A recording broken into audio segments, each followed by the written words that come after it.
No, we understand the importance of roster balance, not just across positions, but skill sets. We're at the beginning of the offseason where we'll be able to continue to shape the roster. But as I've continually said in the draft is not about right now. The draft is about adding somebody to our team who could be here for a long time. And we try to draft the best player available. And, we look for versatile guys. I mean, Devin Carter just checks all the boxes. If you watch the playoffs this year, there are a lot of Devin Carters out there. I'll put it that way. And so we try to find tough, physical guys who can play on both ends, make a shot, score the ball, switch, guard guys, rebound. I mean, kind of like that, we couldn't pass up. So, we understand the rest of the roster and what we'll have to do there. But tonight was about that.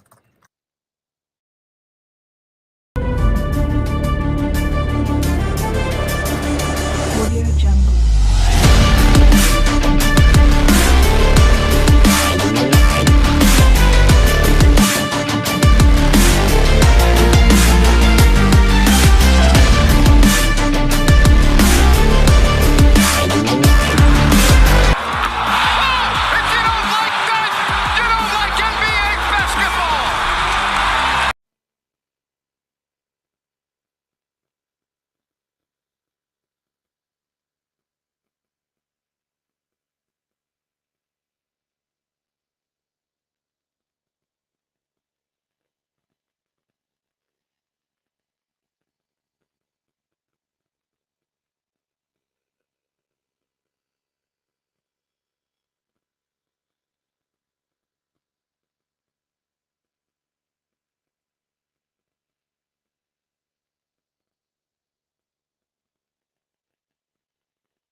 Oh, I'm on mute. Holy shoot. I was on mute. I just did an entire intro with no mute. What's up, everybody? King's Court, my bad. Thank you. I'm looking at the chat. How the hell are we doing today?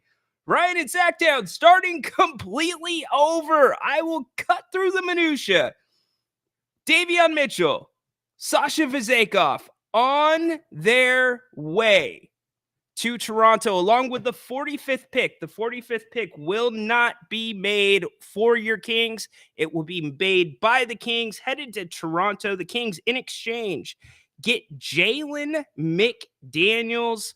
It's really a move that gets them under that first apron that we've talked about. It frees up roughly $7 million, also gives them some more flexibility with things they can do in terms of signs and trades. Kind of helps with the log jam, which we heard from Monty McNair. My good, can you believe I did that today? Okay, here's the deal. I rarely mute my microphone, but the last couple days, right before I'm getting ready to go on the air, distraction, distraction, distraction. I see somebody at my front door. I'm like, oh gosh, here we go. The dog's going to start going nuts. Better mute the mic. And forgot to unmute it. My bad, y'all. If this is your first time coming to the King's Court, that doesn't usually happen. So that's what, Finchy, what is that? Like the third time? I should have known when you were calling my cell phone, something was wrong. So I appreciate it. All right, let's get right to it. Devin Carter, the 13th pick for your Sacramento Kings. Some mixed reactions so far about Devin Carter. I think there is a lot to like about Devin Carter, but you do have to wonder, was there a bigger need? A better player, maybe not a better player per se, but a player that fit more of a need for Sacramento on the board? Time will tell. I don't think that this was one of those drafts, and we've talked about it, that there's a ton of pressure. Now, with Sacramento, there is some pressure because of the lack of moves the last couple of years, the will to want to win right now, the sidestep that the Kings took last season. I don't call it a step back. I say it's a sidestep. But look, they just filled a guy that's a Mike Brown guy, by all accounts. He had some of the best measurables at the combine. He's got a 40-inch standing vert. He's got a 6'9" wingspan. So my quick synopsis on this is I'm not saying he's ready to come in and guard Luka. I'm not saying he's ready to come in and guard SGA. I'm not ready to say he's going to be able to guard Ja Morant. But here's what I will say. You have the physical potential now on your roster to be able to do a lot more on the perimeter, especially when it comes to the physical guards in the Western Conference. It also somewhat could free up De'Aaron Fox to play more of that natural role that we've talked about, free safety more or less on defense. The big thing that I take away from this pick, and then we're going to get to your chats and get to your calls. You can call the show 916-399-3748. You can call through Restream. I will put the link right here in the chat. I saw that Zach called. Zach, feel free to call back. I will get you in. The phone line is up and working. By the way, I got that fixed earlier today. Yeah, I know. I pulled a haunted horse too. I see that. Haunted too. Here's what it tells me. For 2 years, we've asked, what is the identity of the Sacramento Kings? What is it? First year, when they make the playoffs, break the drought, it's three-point shooting. It's offense, right? It is explosiveness. The team could go off for a 20-0 run like that, right? And then they lose in Game 7 to the Golden State Warriors in the playoffs. I'm not trying to take you down that rabbit hole, but I do want to try to set up this narrative correctly, okay? We roll into this last season with a lot of confidence. Running it back, we think this team's got something special. They finished with 48 wins the year before in the Western Conference. Now, granted, they were extremely healthy. They roll into Utah. Big night from Harrison Barnes. It looks like this team has not slowed down a bit. They're going to be fine out of the gate. And what happens? Boom. De'Aaron Fox, injury. Ankle injury. Takes him out for, I believe it was right around 5 games, right? And then they go to Houston on the road trip, 2-game road trip, and get smashed by Houston. And that was the first indication that there might be some inconsistency, some offensive constipation. But we wrote it off. We wrote it off to De'Aaron Fox not being on the floor, right? Well, it continued up until the All-Star break. During that part of the season, the Kings' net rating fluctuated between 0.3 and 0.6. Think about that. 0.3 and 0.6. When the Kings won games, they usually won them by 15 or 20. When they lost by 25. Then you roll in after the All-Star break, and the injury bug hits your team even more. And if you asked at that time, what was the identity of this Sacramento Kings team, a lot of people would have said inconsistent. But here's what happens. The Kings do have some injuries, but they end up playing the best basketball of the season, regardless of their record. It was the best basketball that they had played all season. It was tough, physical minded basketball. It was making the other team feel you. It was 1990s Kings hoops. It was a race to 100 points. You remember that New York Knicks game when Brunson and the crew rolled into G1C? I know there was some bad calls. Thank you, MC. Give us some thumbs up. I know you can't do that on the X platform, but if you are on the YouTube, we would greatly appreciate the thumbs up. And make sure that you subscribe. Grant and I are going to be back tonight. We'll be breaking down the full second round of the NBA draft, talking about this trade that's just gone down. Details still coming in on it. On the whole, it's good for the Kings. Frees them up to make another move. But make sure you subscribe too if you don't like that. We'd love to have you here. So getting back to what I was saying, the Kings roll in. They're playing that physical basketball. They're playing really good teams down to the wire. Hell, at the end of the season, they were in the 2-minute report 3 times in the last 6 games. But it felt like the Kings had found something defensively, something that the Kings did not have really for their entire run with Mike Brown. There was a little bit of a personality. There was a little bit of a chip. Keon Ellis gave you a lot of reason, gave you a different look at that 2-guard position that kind of spun the situation. You're like, well, maybe we could use a defensive-minded 2-guard, right? And so during that time, after the All-Star break, the Kings' net rating nearly tripled. Think about that. And it was on the back of defense. And during that time, defense is what spurred the offense. When the Kings won the special teams of basketball, as I call it, it's the turnover game. It's the transition game, points off of turnovers, free throws, getting the other team in the penalty. All of those things are the special teams of basketball. And the Kings, for that part of the season, were winning those in most matchups. And granted, for the season, free throws down 16%. 16%, or free throw attempts, 16%. Made free throws, down 21%.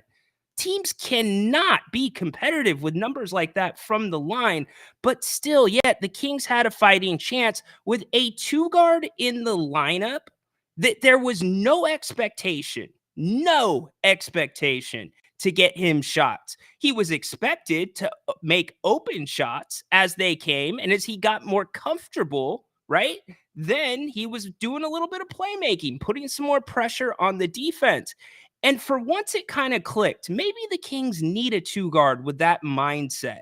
Maybe that could be what's missing. Maybe that is what we call a Mike Brown guy.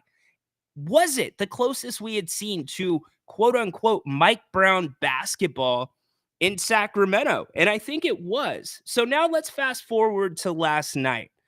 Let's talk about what happens at the top of the draft. Not a surprise, 1, 2, 3. We've already talked about the surprise at 5. Not a surprise that Portland took Klingon. In fact, they had been targeting him for time before the NCAA tournament, time before that college season even started, per some reports. So they were very high, trying to move up for him. Memphis was trying to get in front of Portland because they knew he would be gone. And then after that, all bets were off. Best available did not matter to a lot of teams. Like I said, I thought it was going to be a very subjective draft. Teams were going to look at the raw talent, the God-given talent, and then they were going to look at what they thought their staffs and their teams could do to improve those players. That's why you saw somebody in Minnesota trade all the way up to get Rob Dillingham. What? I think you could have got him after the lottery. I really do. But anyways, the Kings take Devin Carter. You look at Devin Carter, and Monty McNair said it right at the beginning of the show when we played his press conference last night. He's like, how many Devin Carter, and I'm going to paraphrase here, players did you see playing in the playoffs? And there were a lot. Those were the difference makers in the playoffs. Not trying to say Devin Carter is walking into the Kings like a Derek White, because he is not. But you look at his college game, pretty good from beyond the three-point line, good at the rim, mid-range needs work. So from that sense, you get a little bit worried because it feels like, hey, we've kind of got guards that do that same thing. Only averaging 3.6 assists in college per game, or at least his junior year per game. So you wonder, is he going to be able to create? But the one thing you don't worry about is his mindset, his build. He comes from an NBA household. His father, Anthony Carter, played in the NBA for a very long time. So he's grown up around the game. Maybe that helps with the transition a little bit. But moreover, after Mike Brown signs an extension with the Kings, it felt like a heavy Mike Brown influenced pick to me. And that's not necessarily the entire story, because he also checked a lot of the Monty McNair boxes. 3 years in college. Monty likes the experienced guys. So the Kings went with best available. I've talked to people around the team that may have thought there were a couple other prospects that went after him that could have been better suited here in Sacramento. But when you look at the Kings, and if they want their mentality, their identity to be built around defense, Devin Carter was probably the best pick. Now we talk about what we talked about it last night. What will the Kings have to do to balance the roster out?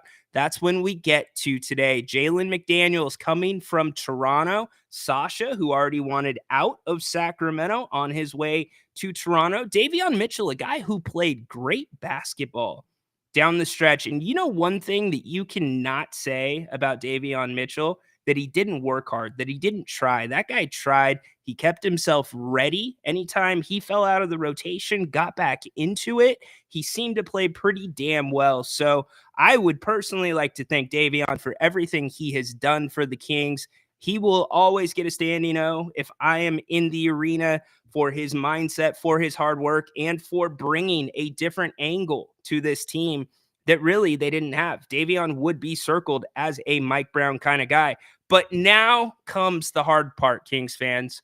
What are the Kings going to do? You turn your attention to the MLE.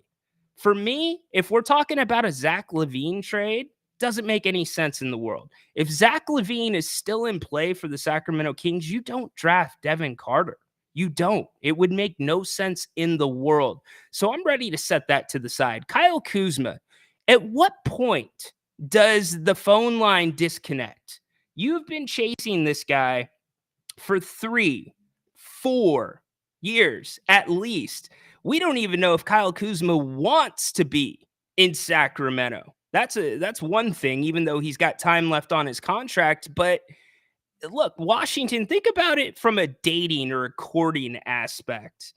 Washington knows that they can get anything they want from Sacramento. They could ask for the world. Sacramento's made it clear that that is a guy they're targeting. Now, a fresh look, a fresh name, Cam Johnson. Could anything be done there? And Jordy Fernandez, you know, in some ways, you knew he probably was tipped off that they would be rebuilding.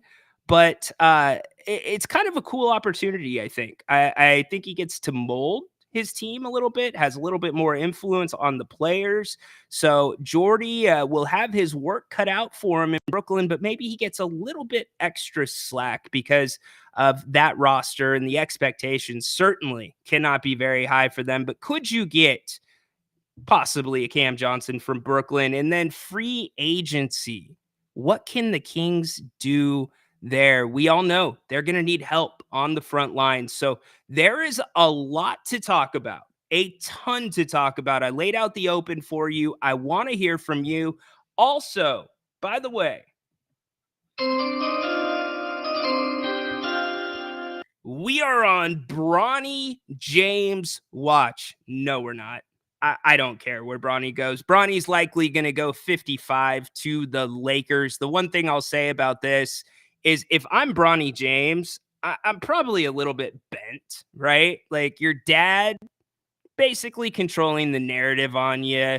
They basically, Rich Paul comes out and says that there's not going to be any bearing on LeBron's decision to possibly play somewhere else if you draft Bronny, right?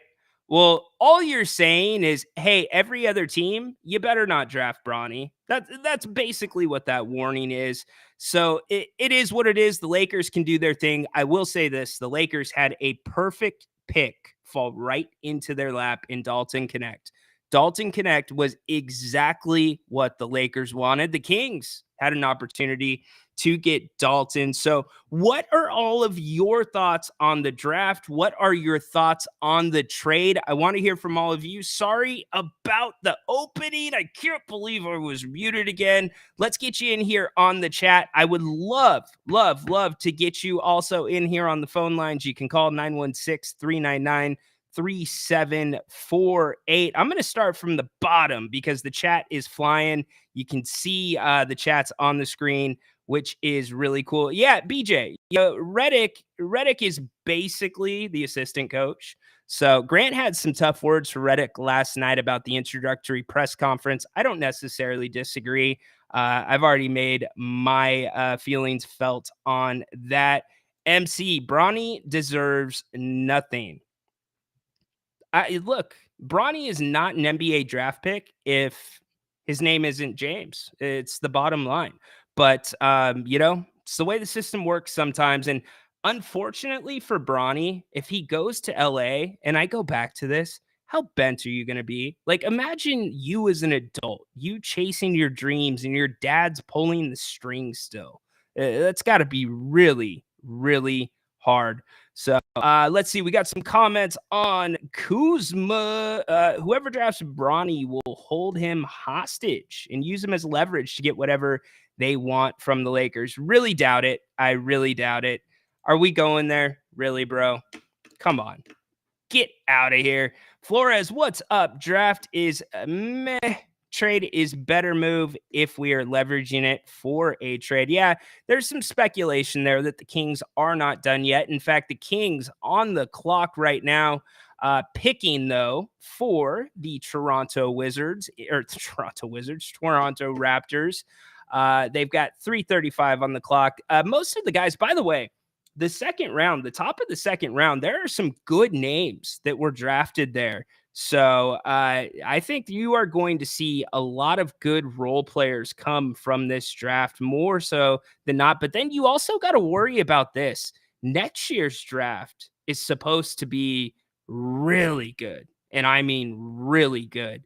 And the Kings, I don't believe they are going to have a pick in that draft. So that makes things a little bit tougher. Rue, what is up? I can see the Wizards wanting too much. Exactly right. Why wouldn't you ask for the world? You have the Kings in a corner. You do. It's kind of like the Kings in some ways are seeing both sides of the aisle on this because they have the Bulls in a corner when it comes to Levine. They have them in a strong corner. The Bulls have to dump that salary. So the Kings showed some interest, whether it was true interest, whether it's still there, we don't know. So the Kings know that side of it being in the power position, but conversely, they know the side of being where the Bulls are at because that's them with this Wizards situation. The Kings are desperate to get a guy like that. So it's really tough. Why no chasing Kuzma? He needs us. Does Kuzma want to win, or does he just want to play dress up? Well, BJ, actually, your boy Malik Monk, I believe, was voted best dressed in the NBA this last year. But yeah, you know what? I was actually proud of some of those guys last night that went traditional with their suits. I didn't see anything too crazy. I like the classic look. Just wear a nice suit, right? And if you want to do something crazy, put it on the inside like some of the guys do. I thought the moment with Matas Buzeli, I thought that was amazing. With Matas Buzelis, I thought that was so cool. Chicago kid, Lithuania, got drafted by his hometown, gets up there. Thanks to haters for hating on him. It's those little moments like that that I tune into the draft for. So let's see. Let's get to some more comments. Again, you can call the show. Would love to have you in here. 916-399-3748. Keeping an eye on the phone lines as well. BJ talking about Houston. My pleasure, MC. Appreciate you being here. Who do you think got significantly better last night? What do you think about Memphis? Does Memphis worry you now? Seems like they have special plans for Zach Edey. And were you surprised that Zach Edey went as early as he did? I was not, as soon as Klingon did not get drafted by Memphis via trade. Like I said, give us a call. Get up in here. We will keep getting to your comments. We bring in Zach. Welcome to the King's Court, Zach. Oh man, let's see. Reddick, oh Lord, it's I would be very terrified if I was a Lakers fan. And then all they need is Bronny, and that can really just deteriorate their season. I just think that'd be a total distraction. LeBron and his son, Reddick, no coaching experience. I mean, I do not see anything happening from that. Yeah, it's going to be a tough situation. I mean, the people that are on ESPN talking about the Lakers and what's next for them, the one thing they're ignoring for the most part is, what are you going to do about Anthony Davis? I guess the question is, what are you doing for Anthony Davis? I guess Dalton Connect helps in some ways, but you're also running like a 3-ring circus between LeBron, if they bring in Bronny, and then also JJ Redick. Other than, I mean, I guess you can like put an asterisk around it, because it's what I've heard some people do. I mean, the bubble championship, that they won. I mean, because they were actually pretty good that regular season. But I mean, other than that, I've never seen like their fit with Anthony Davis and LeBron on the Lakers. Like, I just do not understand like how that even really has been successful. I mean, it works sometimes, but they could have done better. Yep, I don't disagree with you, Zach. But when you look at what they have compared to what the Kings have, they're a little bit more balanced now. They were in the playoffs last year. We were not. So we'll see. I mean, the bottom line is the most important thing for the Lakers is JJ Redick getting his staff around him. He's got to get a veteran staff that really kind of shows him the ropes. And some reports suggest that Lakers management was not all on the same page with ownership, and the whole Bobby Hurley situation may have been, I don't know how to put this. I know Dave was talking about this earlier this morning on the radio, kind of a Hail Mary to throw the scent off JJ to extend the curse or the search. So who knows? It's time to move forward. They are about 9 picks away. We'll see if they take Bronny. And I'm going to be really pissed, by the way, because I've got the draft on in front of me, if it turns into an ESPN Bronny circus when these other kids that are sitting in the ESPN studios are just walking up in the second round, grabbing a hat, meeting the deputy commissioner. Treat Bronny like another second-round pick. What even is it about JJ Redick? Is it just, does he just have like a very high IQ and that's why they feel he has potential? Or what is it? Well, I think the first thing they're looking at is, to JJ's credit, he knows his X's and O's when it comes to basketball. JJ gets the game. Now, getting the game and coaching the game are two different things, especially at the NBA level. Really, to me, I think it's about putting butts in the seats. It's a bigger name. It's a fresh name. It brings more attention. And more importantly, the guy has a good relationship with LeBron James.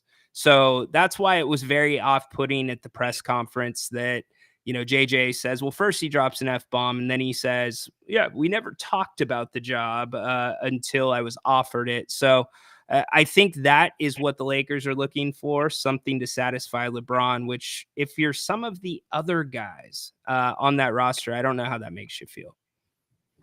And then lastly, I think the pick for Jason Carter or Devin Carter Devin Carter. is very solid.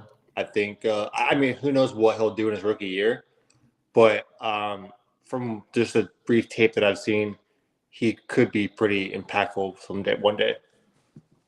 He's another one of those dogs. If you want to throw a comp out there of what he could mean to a team or kind of what he meant to a team, at least in college, think about a little bit of a Marcus Smart, but more athletic. He was very scrappy.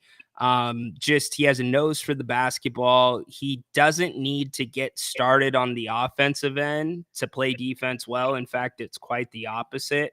But with that comes some limitations. So I don't disagree with you. I think he was one of the best players available. The bigger question was there a better fit out there that the Kings needed immediately?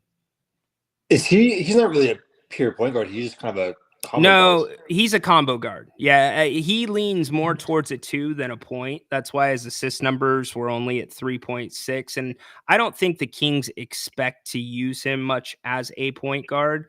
So remember, you still have Colby Jones on this roster that you drafted last year.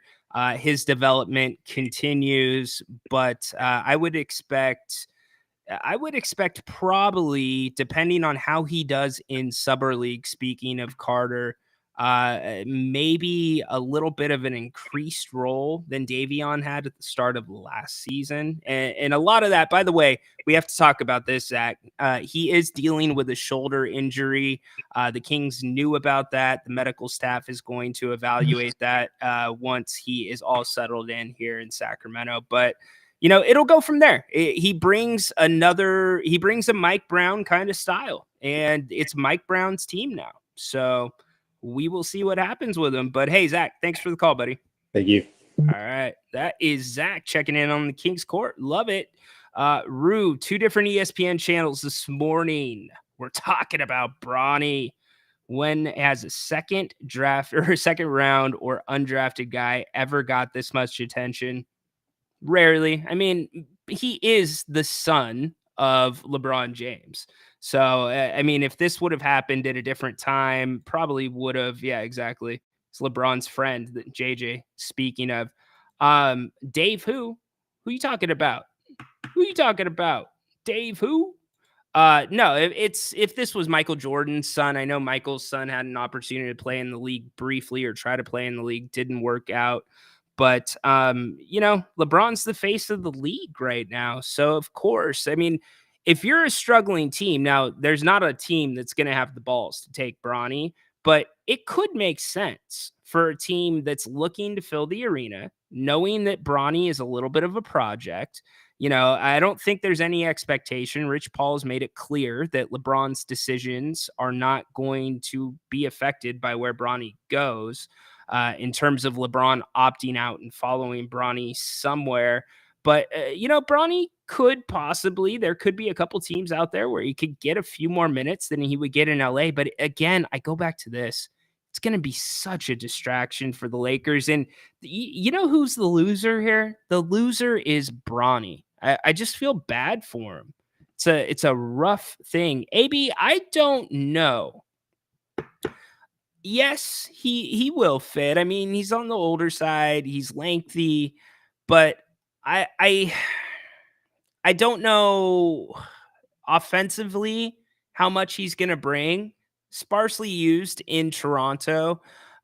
This to me was more about the salaries, and this was more about getting under the apron, freeing up a little bit of extra space, because the Kings had to do that, and also freeing up a roster spot. So could he be part of a bigger deal? Certainly. You got to look at that. So we'll see what comes out from Monty and the team as time goes along. Dickie had a pretty damn good suit. I can't hate on his suit last season. Rue, what do you think Monty's future with the Kings looks like if he can't trade for a key player before this season starts? It's a good question. I don't think there's repercussions for not being able to pull off a trade in this specific part of the season, quote unquote. I think what you look back at, or at least I look back at more during Monty's tenure, because you can't argue with draft picks. He's done really well there. He's stuck to kind of his moral compass, his ethos when it comes to being a general manager, how he runs a team. He likes older guys. Funny enough, that's why Dalton Connect fell in the draft, and has a certain type of look. You've seen that. Devin Carter, very similar in terms of the way the approach to the game is Davion Mitchell, but Monty has missed in this sense. And you don't know if this was an edict from ownership. You don't know if it was a Monty decision, but we have had 2 trade deadlines, Rue, where the Kings could have gotten better for not a big price. And both trade deadlines, I know the Kings made small moves, but they didn't make any of the moves that would make the team better this season or that season. And then what rubs it in even worse is you look at not this last season, but the season before, the Lakers. I've talked about this all the time. They got better for cheap. They got Hachimura. They brought in some other guys, D'Angelo Russell, and they make a run to the Western Conference Finals. And if you remember this year, Dallas does the same thing, right? They bring in Gafford and they draft Lively. And what happens? Dallas makes it to the Western Conference Finals, the NBA Finals.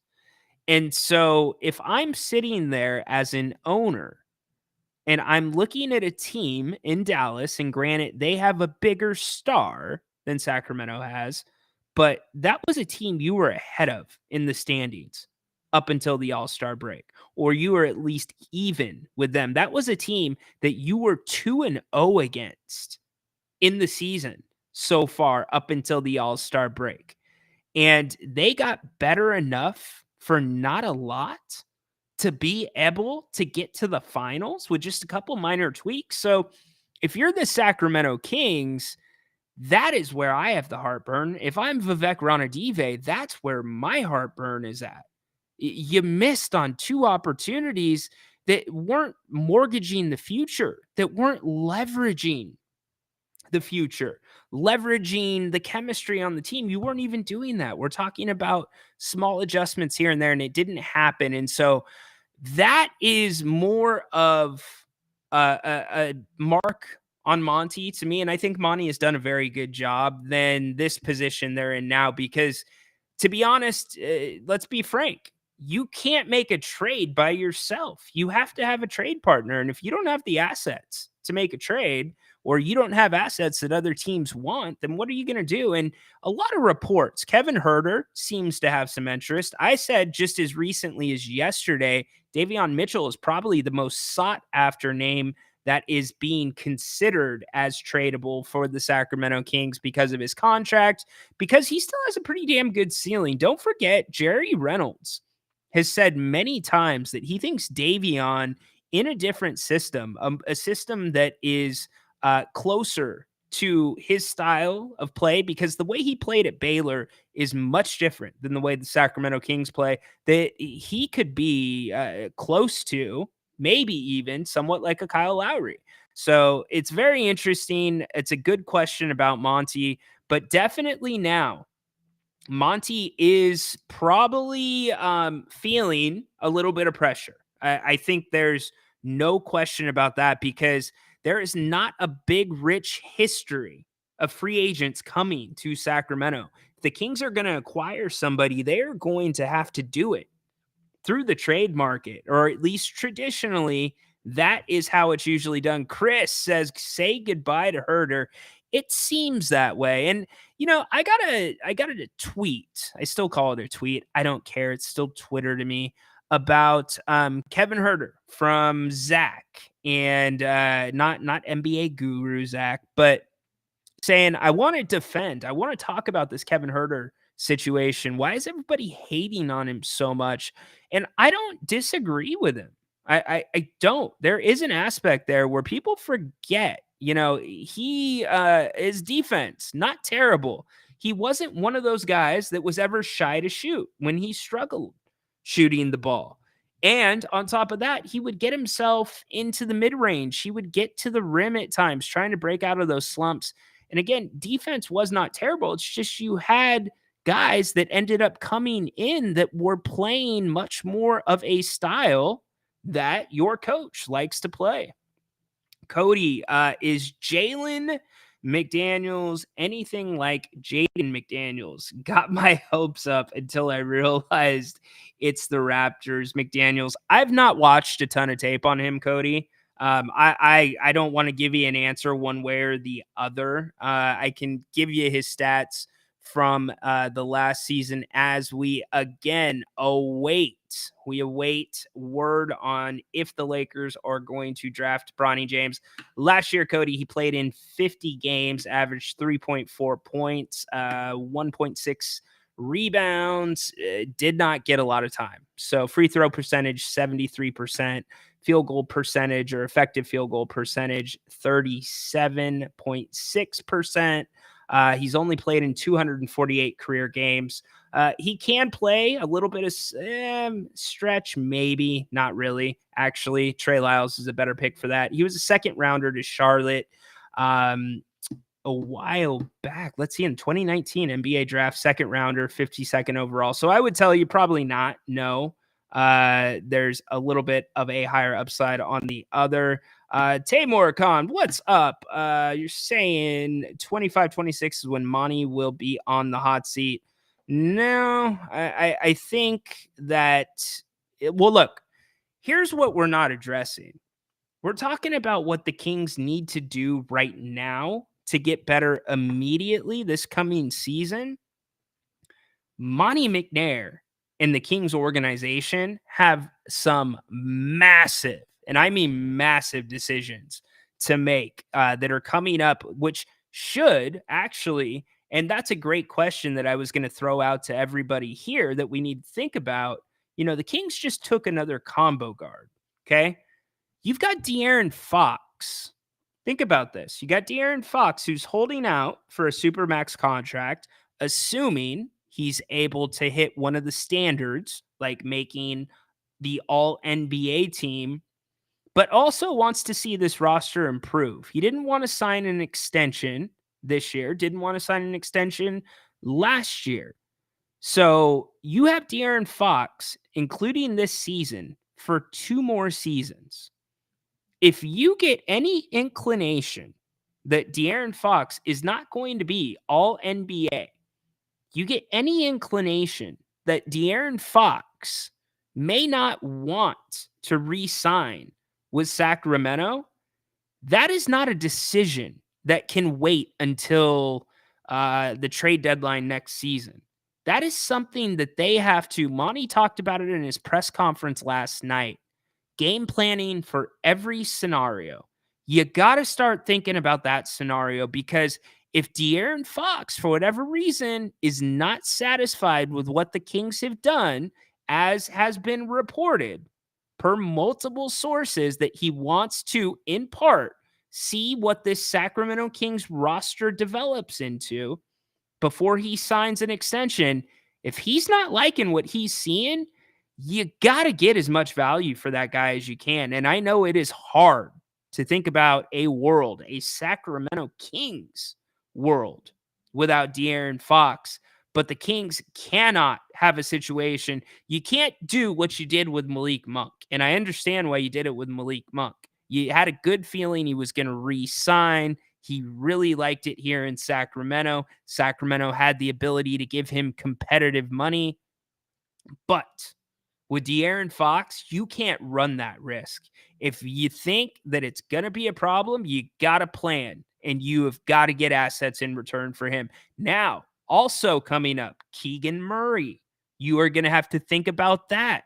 What is Keegan's market value going to be? So it's not just this immediate offseason. The Kings have to be thinking about those 2 decisions while making decisions this offseason. So It's a really interesting stuff. We will get back to the chat in a second. We bring in Corn Dog. What's up, dude? Oh man, well, this trade to me was pretty obviously just a cap room maker. Yep. And McDaniels only got 1 year left too, so if need be, we can get out of Dodge real quick and sign somebody else. Getting that little extra bit of cap space right now, I think might put us under one of the luxury brackets. I don't know No, it makes you are under the cap, which is good, and then you are not subject to any of the first apron penalties. Yeah. So keep talking. I will read those off in a second. Yeah, so that's good because we have an owner, that is not, one of the super wealthy owners in the league. He's a small fish in a big pond compared to the rest of the sports owner billionaires. So clearing up that cap space is good because we just got Monk on a pretty good deal too. So. And we could still get some free agents maybe out of that this year or the next season with Fox resigning, if we have that extra cap space for him, because we know Fox is gonna maybe with an All NBA team be eligible for a big max or a super max or whatever deal he can get, and which obviously, chase that money because you only can get it once, and you may or may not play till 40. Some of you may only play till 35, 33. That's just how it works in sports. So you got to get it money as quick as much as possible in a short amount of time. But yeah, I actually think again this was good for the cap space. I think we did have a little bit too much depth this last season. When it came to rotations and stuff, because when it came for us to play into the play-in, like depth is great for regular season. If you got injuries and stuff, it's great. But playoff time, you're running 7-8 man rotations, no matter what. And we just didn't have 7 or 8 men that could compete with other teams' 7 or 8 men. Maybe we just rework this and get somebody even better. I know we still know Herter and Barnes are in trade talks for Levine or whoever the Monty McNair is talking to right now on the phone with. I don't know the details of all the trade talks because I'm not obviously in the organization. But I think Monty McNair is not done. That's what this is telling me, though. I don't think he's done. Yeah, he made it pretty clear that they are still going to be aggressive, and there's certain things he can't talk about. There was some free agency questions that were asked last night. He didn't get into that. He did address Coach Brown re-signing. Cody, I gotta give you some love. That is an excellent point. Kessler is not under contract right now, and it feels if Jalen does stay on this roster, I am more inclined to agree with you, Cody, rather than Jay thinking that he is a Barnes replacement, because he's never played that type of minutes in the NBA, and I just don't see it. Now, when you talk about the depth, Corn Dog, or I'm going to call you Corn Dog. You are Corn Dog on this show. Grant does not like Corn Dog, by the way, when I say that. But when you talk about the depth, when you bring in Devin Carter, because of his length, one of the big things that we've talked about is somebody that can, when we talked about a Caruso, somebody that could guard 1 through 4. I'm convinced Devin Carter could probably in situations guard easily 1 through 3, possibly 4 depending on the matchup, because he's built well. The kid is built well. But getting back to the Levine point, that is, I don't see how the Kings could even consider bringing in Levine right now with how guard heavy they are. And I get that Herter would go out, Barnes would go out, but Zach LaVine, if you take a Devin Carter, you're not going to be taking a Zach LaVine and putting him on the same roster, because Zach LaVine stops the ball. The ball doesn't move when he's on the floor. He doesn't play defense. And it just doesn't feel like he's a Mike Brown type of guy. I guess if Zach LaVine is the only thing that's left on the market and it's the only move to make, maybe you do it. But That's a tough fit. I would have a hard time understanding the Devin Carter pick if Zach LaVine followed it. Yeah, that is true. That is a good point.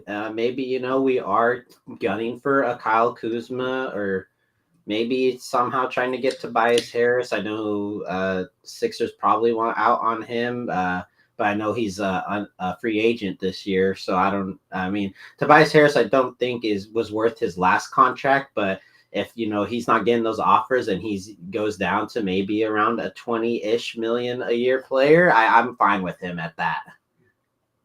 Yeah, I don't disagree. Hey, dude, TW or T Wilder LM. What's up, by the way? Thanks for checking in the King's Court. Nobody here is hating on Bronny James. Nobody. I've been taking up for Bronny. I just said I felt bad for the young man. Said he's chasing a childhood dream of playing in the NBA, and his dad's pulling the strings.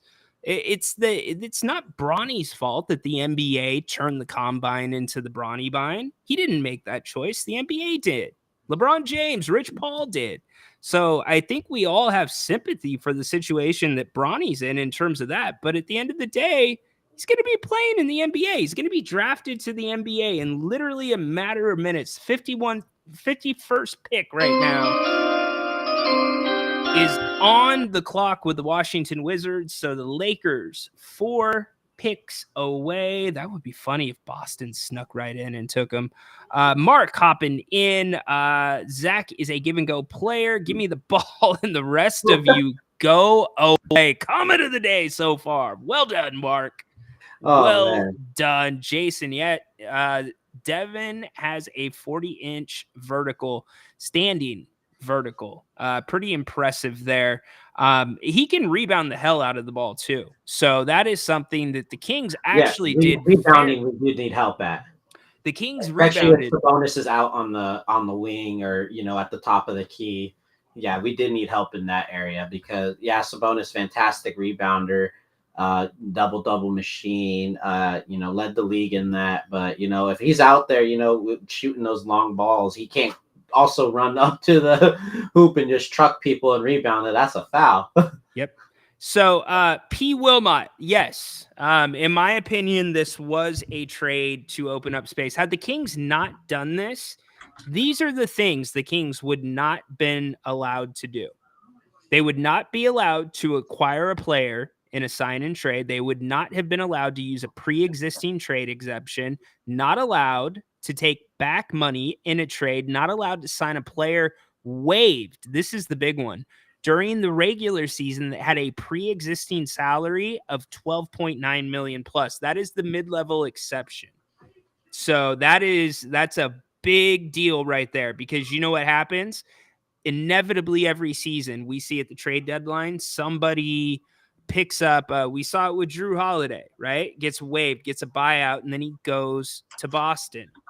So you would not be eligible to go after a guy like that. The Kings would not be allowed to use a trade exception created from a new trade, allowed to use the $5.2 million tax mid-level. And then, a couple other things. The second apron, that's only the first apron. The second apron is even worse. That's when you get into losing draft picks.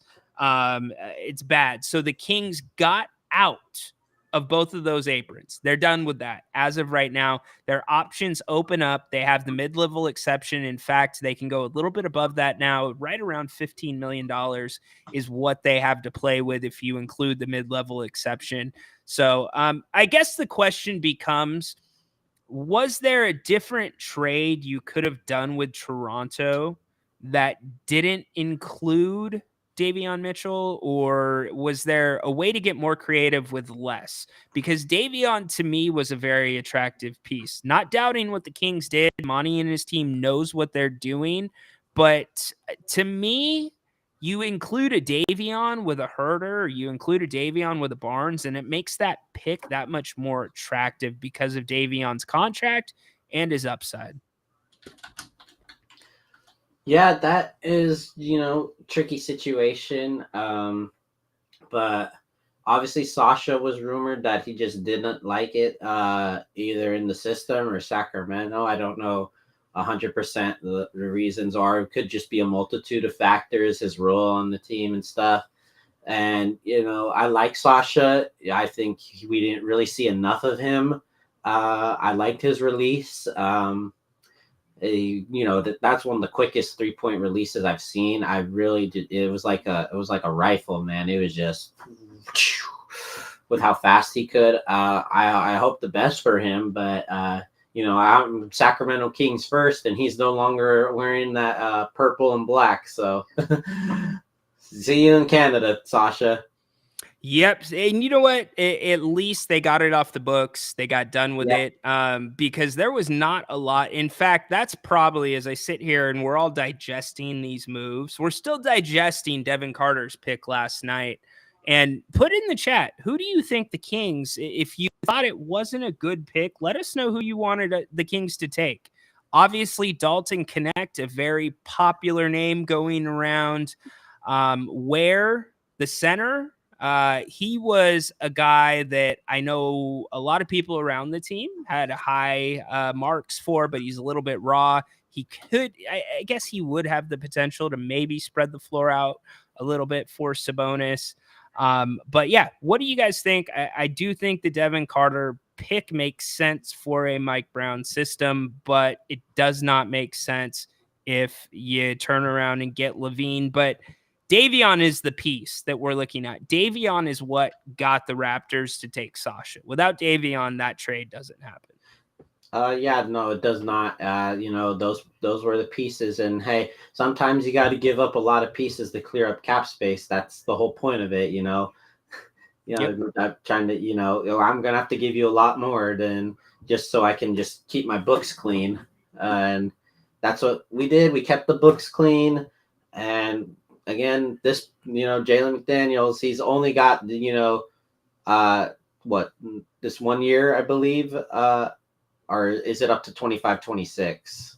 I've not looked at his contract. Yeah, yet. but it's just an unrestricted too, no team or player option. So we know what we're gonna have, and we can get him off the books quick if needed because his contract's not long term, which is also very helpful. Yeah, he's off the books this year. He's off the So books. at the end of this season, he's making 4.7. Again, yeah, if he does, we can get out of Dodge real quick, and then we could act like if we just do nothing, and we have the little cap space that we have, and then we're gonna have a lot more space if we just oh sorry Jalen McDaniels, thank you for your time here, but we're moving in another direction. Then we're gonna have that off the books as well, which will lead into a Fox extension most likely because Fox is the main man in Sacramento. He's the one with the Kaiser Permanente ads and stuff that we have. He's it's Fox and Sabonis and Fox. Those are our two guys, and we have Sabonis locked in. We're gonna probably lock in. We got Monk locked in, so then next man up to lock in would be Fox. So that extra cap space would help in that area.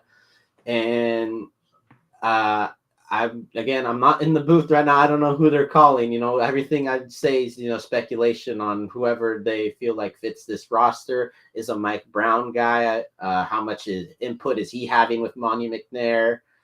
But I know Vivek's happy he's not paying luxury tax. That's one thing I know he is happy about. Yep, And he's got 100%. A solid team. The Golden State Warriors take Quentin Post with the 52nd pick out of Boston College. The Detroit Pistons on the clock right now. Hey, Corndog, appreciate your call as always, buddy. Later. Hey, Cody, as I sit and think about this a little bit more, Jalen is actually a San Diego State guy. Jalen's a San Diego State guy. You know what? I will make a couple calls on Jalen after this show ends. Have some more information for our 8:00 show tonight with Grant. Make sure you're back for that. We will wrap up the draft. Essentially, McDaniels goes cut as well. Not necessarily. We'll see. The Kings do have one open spot on the roster. It depends what they end up doing. Are they going to be able to make any more moves? Again, the cap space was basically the reason for the move. I get given up. I see where you think the 45th pick was a little steep. I don't disagree with it, but it is a numbers game. Your 45th pick probably would have been on a two-way contract. Yeah, that's a tough one. And does it take up a roster spot? Those are money decisions. But yeah, I could see where you would want to keep that 45th pick. So actually, really quick to answer your question, Eck Reuter, the Kings have no more picks in the draft. They are done as of right now. Devin Carter is the only one headed to Sacramento, as well as Jalen McDaniels from Toronto. Getting back to Jack Attack. What's up, Jack? How you doing, man? Jack Attack's got a really good X page. I'm pretty sure I see his from time to time. What do I think about the Fox extension? I am really split, Jack. I love De'Aaron Fox. I think that De'Aaron Fox is a special player. I've said it. He is the fastest player that I have ever seen in person with a basketball. But I wonder, Jack, if we've seen the best of De'Aaron Fox. Has his time run its course in Sacramento? Has he peaked? Has he done the most he can here? And traditionally, when you get to this point with a player, the Kings are usually, and I know this is new ownership, don't hit me on the X about it's a new owner. I understand that. But usually the Kings don't go a couple contracts in, especially to the tune of what they've offered De'Aaron. And so I have no problem. I think it was smart to offer De'Aaron the extension. So in terms of offering them, totally cool. Now for the part where De'Aaron declined the extensions, what we're talking about is he was offered basically $55 million a year over 2 years. That was offered at the beginning of the last season. And again, reportedly this summer, De'Aaron turned down last season's and then reportedly turned down this season's because he wants to seek a Supermax deal, which would require him to be a member of the All-NBA team. Grant and I both don't see that happening unless you have a ton of guards that end up not making the 65-game rule. But the second part, Jack, of the reports with De'Aaron saying that he wants to see how the roster develops. I like the mindset, Jack. But then I also wonder, where's his head at? We had a year, basically, where De'Aaron was either really good or really bad. We went through a stretch of 16 days where De'Aaron did not speak to the media. I don't have any information. I am not reporting that the disconnect between the Kings and De'Aaron Fox or De'Aaron Fox and Mike Brown, whatever it was that caused De'Aaron not to talk to the media for 60 days or 16 days. Did Bronny go or are they just doing an intro? No, they're doing an intro. Here we go. We're already getting the Bronny hype. 3 picks before the Lakers. Oh no, we are 1 pick away. Boston is on the clock. So getting back to De'Aaron, I'm not sure, Jack, if you heard the podcast with Rudy Gay. And he was on Mello's podcast and he was talking about having his prime wasted. Well, I look back at last summer. I look at the trade deadline before that. De'Aaron Fox was playing the best basketball of his career. Made the All-Star team. It was go time. You just broke the playoff streak or the playoff drought. And in the offseason, you re-sign Trey Lyles, get Chris Duarte, but then you sign Demonis to a big extension. Now, I'm not saying that Domas wasn't worth it, didn't deserve it. I think that he definitely deserves it. And look at the season he had this season. But was that extension necessary right then? Could that have rubbed somebody the wrong way? Could that money have been used to make this team better immediately this last season? It wasn't. And so having that in mind, having De'Aaron basically say, according to the reports, that he wants to see how the roster shapes up, it makes me question his whether he's all in about being here in Sacramento. And that is not a hit on De'Aaron. That is not a diss on De'Aaron. I would not blame him if he has not been happy with the lack of moves. Look at how many of you right now have not been happy with the lack of moves the Kings have been able to make.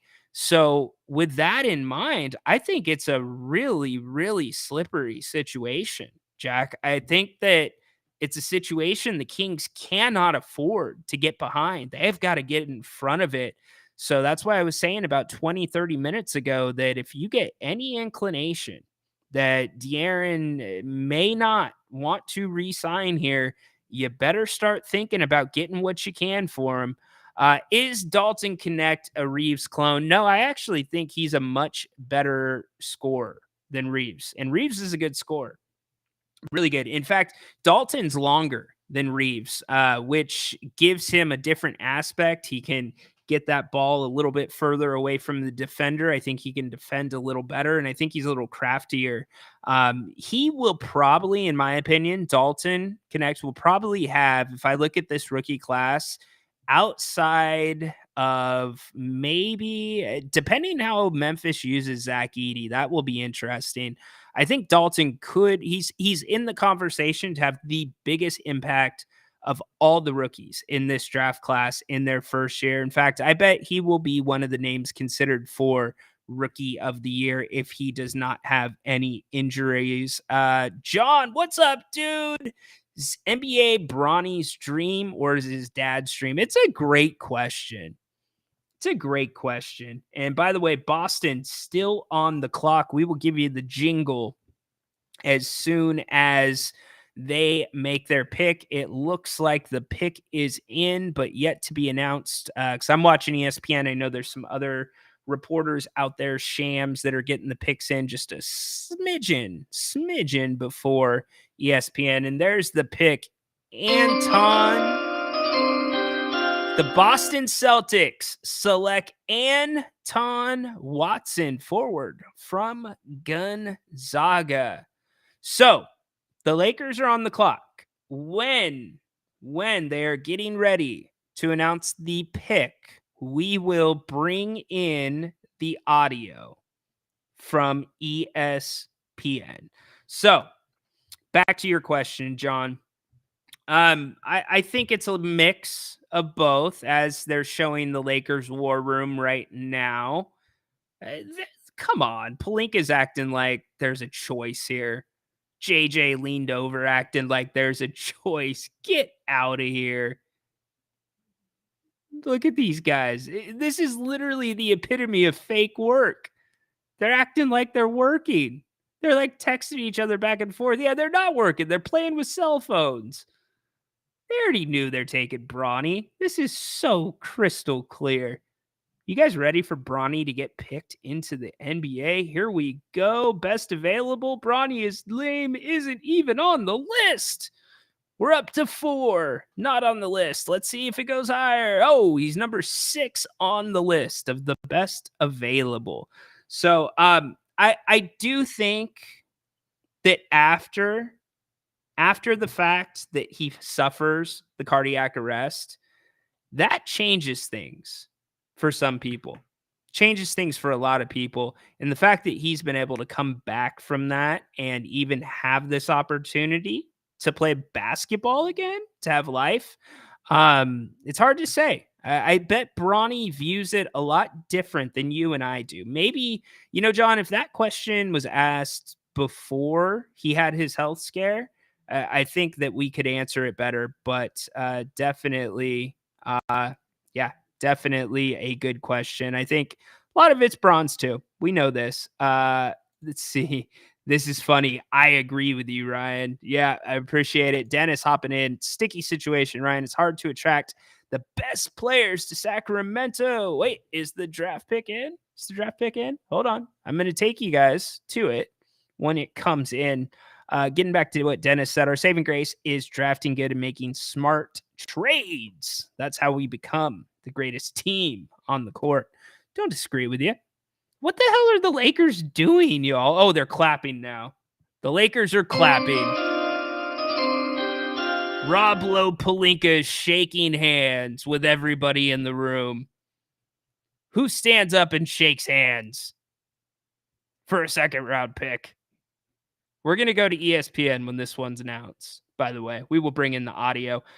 Dennis, I get it, dude. That's how the Kings have to get better. But again, you said keeping your free agents. If De'Aaron does not want to be here, the team is not doing what De'Aaron wants, then you got to start looking at other assets. All right, so we await. Okay, fine, whatever he is. But think about that. It's rare for any player to play with their son in any sport. It At the same sounds time like as your it's going to son, be Bronny James. You have to be so good and be so good for so long. I don't think we're going to ever see something like this again, especially with the magnitude of how good LeBron still is.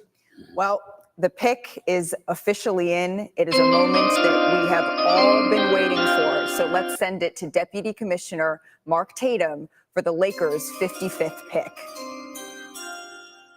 With the Here we go. 55th pick in the 2024 NBA Draft, the Los Angeles Lakers select Bronny James from the University of Southern California. There it is. LeBron and his son will be playing together. Now we can get on with our lives. We are done. We are done. So, Haunted Horse, why do you got to be that guy, man?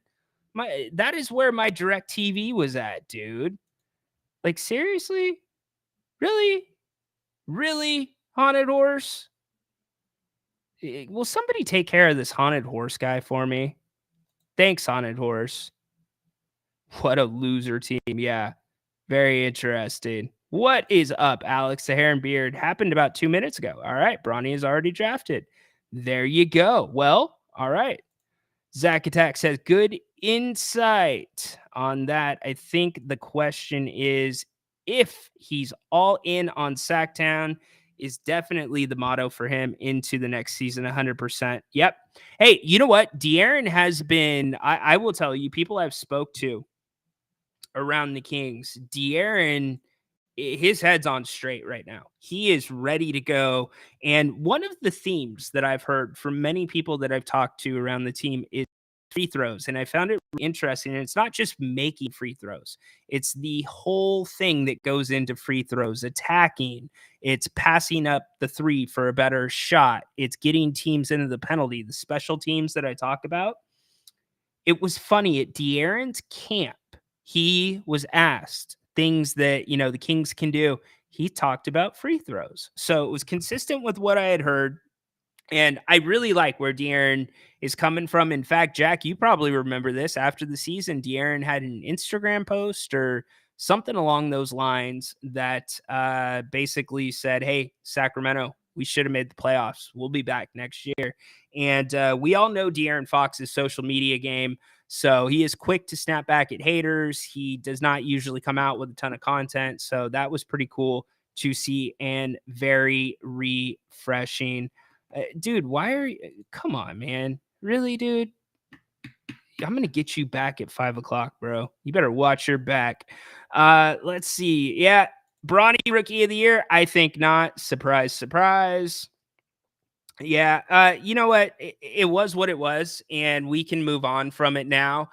I feel bad for Bronny. I really do. Bronny is the loser in this one. If you shot him with some truth serum, he would probably want to be standing on his own 2 feet. Because now what happens, right? Let's talk about this for a second. Let's say Bronny starts getting some minutes. Yeah? Let's say Bronny starts getting some minutes and having some success. What's the narrative going to be? It's going to be, well, he's only getting minutes because his dad's LeBron James. You know that, his dad's the coach. JJ Redick's the assistant coach. That's why he's getting on the floor. He wouldn't be on the floor. He'd be in the G League. There's going to be these whispers. Like, if you play him, right? Yep.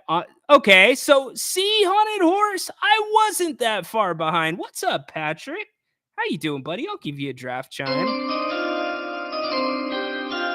Yep, Bronny is drafted to the Lakers, Patrick. I hate to tell you, buddy, but they are on. Of course it is. Of course. That's all it's going to be the rest of the draft. How many, if you guys are watching ESPN right now, somebody do me a favor. Count how many picks are going to pass and just be on the bottom scroll rather than be announced. And also tell me, when was the last time in the second round they went to the deputy commissioner to make a pick? And also tell me this. When is ESPN going to break in with Bronny for an interview? You know it's coming. It's 100% coming. So, anyways, it is what it is. No worries, dude. I appreciate the call. Jay, the link is right here. Love to have you on the show. I'm glad you fixed your internet, Jay. Dude, your internet was struggling for a couple days. I mean, really struggling. So, what if Bronny really bulks up? He's already bulked up, dude. I mean, Bronny, he's got some size. Look, check this out. They compared him at the combine. One person compared him to a poor man's Davion Mitchell as a comp. So no disrespect to Davion Mitchell. I have the utmost respect for Davion Mitchell. And if you are just joining us right now on the King's Court, we should tell you that Sasha Vezenkov, Davion Mitchell, and the 45th pick in the draft, which has already occurred, on their way to Toronto for Jalen McDaniels, a Washington guy in college, a San Diego State guy in college. I'm starting to have some memories of Jalen now that we're talking about it. Lengthy, for sure. I remember Jalen a little bit more. Cody, refreshing my memory. But Jalen returns in that trade to Sacramento. And it enables the Kings to open a roster spot, which is good. Could be a part of a bigger deal. Also opens up roughly $7 million. So the Kings will have the MLE, which is 12.9, plus about 2.1 million to play with. They could offer a free agent in the neighborhood of $15 million this year, without falling into the first apron of penalties. We have gone over those penalties thus far. If you want to call the show, would love to have you up in here. Give me your thoughts on the draft as we sit. Devin Carter, do you love the pick? What do you think? We'll play some more audio from Monty McNair here in a few minutes. But first, we bring in Jay. What's up, Jay? What's going on, Rhino? How you doing? How you doing, buddy? Good. I think the big takeaway for me is, and what I've realized is that the NBA as an association has pretty much got everybody in this chat where they want you. And regarding to drafting Bronny James, you see, this wasn't just a LeBron James move or his agent. This is what the NBA wanted for views, for viewings. And you have to also ask yourself, why was there the first time in NBA history a second round on a second day? And I have a feeling it's because of this, specifically this move of Bronny James playing with LeBron James and going to be drafted to the Lakers. So we gotta remember that this just wasn't. Everybody on the surface is going to say, "Oh, LeBron forced his way. Oh, Rich Paul forced this." Yeah, to a certain extent, but the NBA backed this move, and the NBA forced this as well, because like we keep hearing people say, "Oh, his agent was the one that said don't draft Bronny." I'm sure he said it, but I'm sure people that we don't see in the NBA front office said the same thing. This was a part of the script. It's also, we got to understand, like, this isn't. I wish I had the conspiracy theory music right now. I know Haunted Horse is playing it at home. Go ahead, keep going. Not that it's like a script, but I mean, this is a business at the end of the day, and I always try to bring that perspective to the show. It's a business: ratings, money, viewership, new TV I agree, deal. dude. The NBA is going to want that. LeBron is already that guy. He's the face of the league. He's been the face of the league since he came into the league, and now he gets to play with his son. It's all the part of a business move. It's not just if he's good enough now. There's a reason why they wanted him to come up early, even though he might not necessarily be prepared to take that next step. We know he's not. He should be in college another year, to develop longer and get better. But it's because LeBron's aging out. And this season is going to be history. You're going to have all-time viewership with the Lakers now. And when you take into consideration long-term player development with the Lakers organization, it's also a business move to pick Bronny, because if Bronny is somewhat of a mediocre player, let's say Trey Jones or like a Tyus Jones, excuse me, just like a mediocre middle of the pack player, you're going to be selling tickets and Bronny James jerseys. I promise you.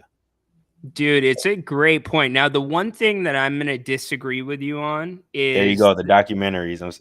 There, you, dude. This is a business move for 40. They're going to be talking about this to the end of time. My boy Jay loves the business of sports, dude. You were about this close to earning yourself a segment every week about the business of sports here on the King's Court, dude. It's a business. I'm telling you how it's. Come on. Yeah, so the 2-day thing with the draft, I don't think that has anything to do with Bronny. I think they've seen what the NFL has done and turning their draft into a multiple I hate day that thing. you bring that up, Rhino, because I love watching the NFL draft, how they do day 1 and then they go rounds 2 and 3, like you said, and then they do go the rest. 4, yeah, or 2, 3, 4, 4, 5, 6. Yeah, because 2, 3, 4 is there's so much talent there. With the NBA, it's like they're gone.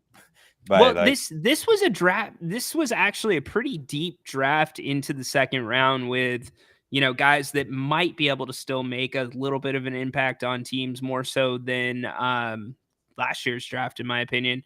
But the 2-day thing, I don't think so. But yeah, for Los Angeles, now here's where I'm going to have a problem, Jay. If we get to the introductory press conference, and by the way, there's going to be more media there for Bronny than there will be for Dalton Connect. So, instantly kind of some pressure is off Dalton now having Bronny in there. But, if Rob Pelinka, if JJ Redick, if all those guys get up there and they try to give us a line that Bronny James was the best available player and they try to push that narrative, I'm going to be so turned off, just like they did. I've already talked about the press conference. Yeah. Lean into it. Lean into it. Well, here's the thing. They're going to say that because they have to say that. They don't, though. That's the thing. They're going to say that.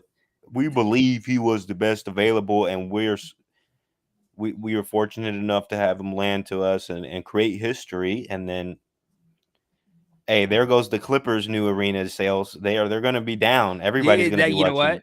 That's a solid point, dude. It goes deeper than just. Man, we're just looking at it like a view. We're just looking at it like a fish tank, but I'm trying to go in the fish tank. You know what I'm saying? No, I feel you. I think your point about Bronny being in college for another year, I definitely 100% agree that the LeBron factor and him aging out is part of the decision. But I think also with Bronny's health, why not get to the NBA right now? What if something else pops up? Like, the time is now. Yeah, that is. Yeah, and I have so much empathy for him. Me too. And we've talked about that. Like, I never, he's a kid and he's trying to chase his dream. And yes, did he use his father's coattail to slide his way into the league? He didn't. Unfortunately, yes, he did. Unfortunately, but did Bronny use it? I don't think Bronny used it. Braun is the one that pushed it for Bronny. I bet Bronny would have wanted to do it on his own. I mean, he took it. I mean, that's like him. He's like, all right, I'll take it. I mean, maybe you're right. Maybe he's an opportunist kind of guy, and he just was like, sure, Dad, if you want to get me into the NBA. But I mean, it is what it is. It is what it is. And I'm hoping he turns out okay in the NBA, and I do think he's going to continue to improve. And I hope he's going to have a great career in the NBA. Who knows if he'll ever be like his father? Maybe not. Probably not. But 100% not. They're different. If he can be, I mean, think about this too. The Lakers might have just got their new Kobe. I'm not talking about skill wise, but I'm talking about impact wise. They might have just got their Kobe. They might. You're not talking about Bron right now, are you? I'm talking about Bronny. Come on, Jay. Think about it. He got drafted by the Lakers. Jay. I'm not talking about a skill wise. I'm not talking about nobody's gonna be as great as Kobe was from a skill perspective. I'm talking about an impact on the community. What's the other word? the culture, and he might retire if Bronny plays 15 years into the league. Because I can see by the time his dad retires, which is going to be about 3 more years, Bronny could be ready to really be that rotational player or potentially their starting point guard in 3 years, especially playing professional level basketball for 3 years and being around his dad and being around the great minds of basketball. So I'm not saying he's going to be as good as Kobe, but he can be drafted a Laker and then retire a Laker. And then they putting up Laker statues. Imagine how cool that's going to be when you have LeBron and his son as a statue in front of the crypto arena. Stop it, bro. Man, it's not deeper. You're on Dream Street right now. You think Bronny's going to be a part of LeBron's statue? No, but I'm saying imagine them. Them being next to each other or whatever. Yeah, I'm not saying he's going to be Kobe I know. I'm just basketball talent whatsoever. I'm saying he might retire a Laker, and if that's the case, he's going to continue to bring in money for this organization. Yes, he will. I mean, what do you do at this point? I mean, all the attention. Listen, John, think about this, John. If Bronny's wearing number 0, okay, who wore number 0 for the Lakers 2 years ago? Russell Westbrook. If he's any better than Russell Westbrook, he has a spot on that team. That's all I'm going to say. If he's like a sliver better, and I think he could be better than Westbrook. Okay, let's throw this angle out there. I think we all agree that Bronny is probably not ready to play in the NBA yet, right? If we're saying he should be back in college, he's probably not ready. So LeBron, for as popular as he is with the Los Angeles fans, there's a lot of people outside of the NBA that are NBA fans and people inside the NBA that don't like LeBron. He's done them dirty. He's kind of the backdoor deal guy, getting people out of town, getting coaches fired. Look at what's happened with Caitlin Clark in the WNBA. You going to tell me that those NBA guys aren't going to go after Bronny if he gets put on the court too soon? They will. Oh, yeah, you're right. They will. Hey, but hey, guess what? All he got to say is, "I'm gonna go get my dad," and then it's over. So they better proceed with caution, because I'm gonna call my dad. How does that work? Like, could you really fine a father for like taking care of business if you put hands on their try son? Something? Oh boy! I promise you. Oh boy! See, and this is why the Lakers. Hey, Adam Silver not playing that shit. That's their $1 million ticket right there, right now. Only in Los Angeles. Nobody else is gonna go see Bronny. They're making money. They're making money. No, Los Angeles will, dude. Lakers fan is crazy. First off, I mean, there is a segment of Lakers fan that is hardcore fan. But then there's like residual Laker fan that's not actually from Los Angeles. We're talking like Riverside, Bakersfield, those places. They eat up the merchandise like no others. So you will have, I would venture to say, like you said, more Bronny James jerseys sold than Dalton Connect jerseys. And Dalton's going to have a much bigger impact. Bronny James will sell more jerseys than Austin Reeves in the first month of this season. I'm think about it, guys. Think about it. I'm wondering. I'm going to buy a Bronny James jersey. I'm going to buy one. I mean, do you go like? How would you do like a half number kind of thing, right? Like where it's 0 full Lakers and then it's like half 0, half 6, and then it's all James on the back. One jersey, 2 people. Oh, I see what you're saying. See what I'm saying? Or like a 2-0 or something. Yeah, get creative with it. Yeah. That's already there. You go. So you're making remixes. We haven't even made. We're remixing, dude. My mind is always working on business ideas. John, bro, I'm telling you, these ticket prices rise, bro. They're gonna have what is it? What they do for the NFL games? Tailgating. That never happens at NBA games. They're going to be tailgating 82 times a freaking season. Justin, my man, you have the best comment today now. The Lakers want to win the midseason tournament. They want to raise another banner. Love it. Hey, Jay, I'm going to let you go. Call back tonight at 8 o'clock. Grant and I will be wrapping everything up that happened today. Appreciate you, brother. For sure. Now, this guy you see in the chat all the time, he doesn't call too much. BJ, what's up, dude? How you doing? Hey, how are you doing? Can you hear me okay? Yeah. I'm of the older generation, so I had to, I thought I could do it with my computer, but for some reason I couldn't get the Apple to fire up. It seems to work with Zoom, but it doesn't work with that. But that's, I'm just an old man. I gotta say before I forget, if you give that young man Jay a segment on business for basketball, I hope you give me a segment on the mindset and the mentality of basketball. The business of basketball is one thing, and you're going to make some money, but I mean, come on, it's I feel bad for Bronny. I think he, of course, will be exposed because he kind of his dad put a mark on his back, and an X, kind of like a bullseye, so to speak, and he's probably used to that, but this is on a whole nother level. I actually thought he was going to go. I really don't even want to talk to him, but I mean, talk about it. But I thought he was going to go back to college, go like to Nevada and like play in some type of division, play against talent where he could showcase what he can do. So I don't know. It's interesting. I'm excited for the Kings. I think the moves that happened. I'm going to miss Davion Mitchell's mentality and the way he approached the game. I really liked. I wish he was like 6'8", 6'9", with long arms and can do play a couple of positions. But it's just the way the ball bounces. I think he'll be okay in the NBA if he gets in the right system for sure. I think that we could take a page out of his mentality and his gratitude and the way that he brings the game. I think there's something to be said about that, and that brings me to my biggest point.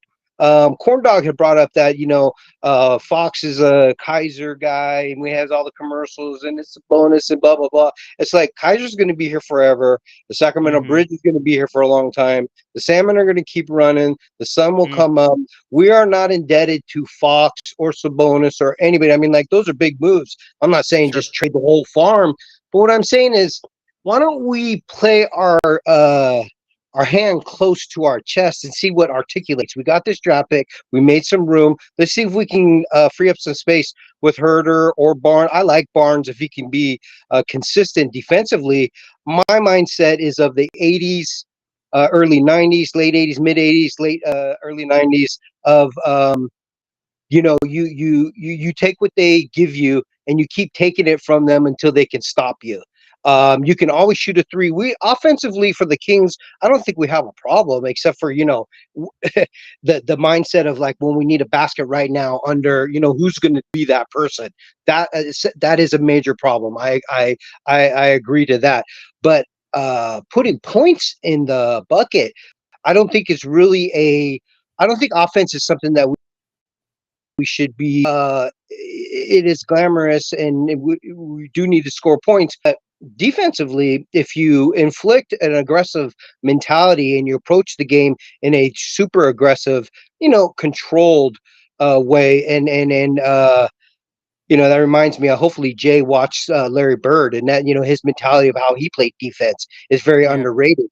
He might have looked slow. And that brings me to my other point about the disrespect of the game. I feel bad for Bronny. BJ, you're nailing it. You're going full screen, dude. You get the screen to your own. Go. Whoa. Okay. So my point about Bronny, wow, I want to get off this point because I want to get back to the Kings, but it's kind of a disrespect to the game to have someone like Bronny, and I feel bad for the kid. Just like it's a disrespect for Redick to say that the people that were playing and guarding against West and Havlicek and all those guys were carpenters and truck drivers and whatnot. I think the mentality of sports has changed a lot, but the mentality and the way that you build an asset and you build on something big is through the mindset and the culture of what you're going to represent. And then an identity comes. If we come with an identity, and I think this is where Barnes could actually, if he's willing to not change, but just buy into that role of consistent, hardcore, roughneck, Charles Oakley type of defense. And we would love for you to shoot and score, but we don't really need you to shoot and score. We need you to get in there and bust some necks. And offensively, I would like to see him get 2 or 3 offensive fouls. He's a big guy, inflict a little bit of, Amen. it puts a statement and a little bit of a stain in the game, and it kind of opens up your mid-range. When you go to inflict a little bit, Amen. then you take a little bit of mid-range, then they start to foul, then you make your free throws, you get in a rhythm. Yep. Basketball is a rhythm game. So I love Yep. you, Rhino. I really enjoy your show. I respect Thanks, you BJ. so much. I love Mr. Reynolds. I am honored when he comes on and I get a chance to talk with him. He's a living legend. And then of course Napes, man, I'll ride and die with Napes forever. I love that redheaded stepchild of Suckdown. So uh, I was on Rome Love back it. in like 93 or 92, and he had glossed me, and he was ragging on Napes, and I was like, you know what? At least we got a guy that is honest. He's Yep. willing to say what is going on, whether it hurts or not. You have to look into what it is he's saying, and if you go with sports wise, he comes up with great takes. Whether it hurts your feelings or not. So, Rhino, I'm going to let you go. If you give Jay a segment, I would like a segment on mentality, mindset, and the physicalness of building an asset. I love you, Bro, man. You take care. Jay, bro, BJ, you could have the Yes, sir. show, dude. That was the best call in the history of this show. I'm not gonna lie. I have a Hey, question. before you go, what was your glass on Rome?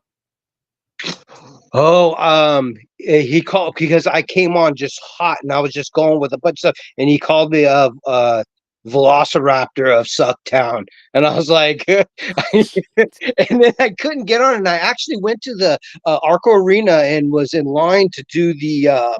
Man, Tour it was stop. young. I was young. Yeah, it was so much fun. It was his first time he came to town. I got there early. I was a big time Romy fan. In fact, they used to play his show back to back, and then they put on what were those old guys? Somebody on the chat had mentioned it a couple weeks ago, and you said you didn't recognize it, but it was 2 older dudes back east, and they would talk about all kinds of things, society, sports, and a bunch of different stuff. I forgot the name of that, but anyways, yeah, I love radio, and I love to call different stations. I like to troll a little bit too because Hell yeah. it's passion, you know what I mean? And Yep. I like to do a little bit of undercutting and undertone stuff. But with you guys, Love it, dude. I ride hard with you and Napes and Mr. Reynolds. I love you guys. So props to your show. And if you guys ever do those meetups where you watch the games this Yeah. season, please televise it on the I work out of town, but I would really like to get it some time off and meet you guys at a Kings watch. I think that'd be cool. Sure. I would love that, brother. And we got some stuff like that planned coming up for the next season. We were going to do something this summer at Bennett's. It just didn't shake out. Oh, Look, I got me a Willie No. Mays. I found some of my other cards. Look at this. What is really awesome is that I found this card, and this is Roberto Clemente is one of my favorites. Look at that. Look at that card. That's freaking badass. Crap, my man. yeah, BJ, yeah, get yeah. that in something more than a plastic case, brother. Well, I'm old school. My first name's Boyd, so I love oil can. He's a little crazy and nuts like myself. I did trade a couple of Kobe's for some cacti, and this is a beautiful card right here. This That is is a well, the beautiful beautiful card. thing about this card is that he's making a move. Isn't that classic Kobe? Look how he That turned is- the angle. Like he gets his shoulder past there. It's a mentality right there. Do you think he dunked? 100. Or do you think he just pulled up and shot the mid-range, put it in his face? Next time they got to come out. No, BJ, he's in the paint. He's going up and under there. Look, he's got the shoulder down. He is. He's going up and under. Yeah, it's And sweet. he's got the old school Kobe's on too. That is an It's just amazing rookie card. It's just rookie card is one of the first couple of pictures of his career. So it's kind of cool. So yeah, mentality, mindset, the building of a culture and an identity, and cards. I'm your man. Dude. Hey, and next time Jerry's on, if you want to come on, have a couple minutes with him, you just let me know. You freaking nailed it. You know your stuff, dude. Love you right back. Thank you so much. I would be really nervous with you. I'd have to write some stuff down. He's a classic. He is He's freaking great. classic. Yeah. He is such a great dude. I I have a shouldn't even question. call him a dude. He's amazing. Yeah. He is. I have a question. Were you talking about Carmichael, Dave? Yeah, When I earlier. said Dave, yeah. Yeah, I was talking about Carmichael Dave. No way. I have not talked to. I used to, when I worked in the prison, I used to call like at 6 in the morning, and talk to him in the morning, and then get on the radio show and talk smack to him and stuff. It was really fun. Is he There you still go. around?